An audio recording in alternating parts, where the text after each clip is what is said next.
পাটকল শ্রমিকদের ধর্মঘটের শেষ দিনে ট্রেন ভাঙচুর, আগুন জ্বালিয়ে বিক্ষোভ, রেলপথ মহাসড়ক অবরোধে চরম দুর্ভোগ।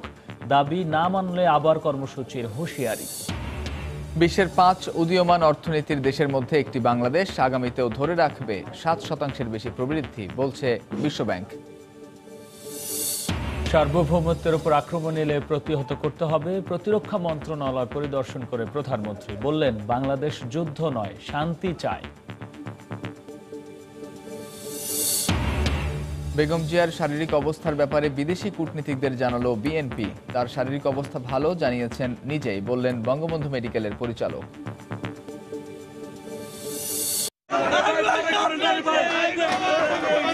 রাস্তায় নেমে গেছি, আমার এটাই আমার একমাত্র সম্বল আছে। এবার রাজধানীর খিলগাঁও বাজারে আগুনে পড়ল শতাধিক দোকান। জীবিকার অবলম্বন হারিয়ে দোকানীদের বিলাপ, সূত্রপাত নিয়ে ধোঁয়াশা।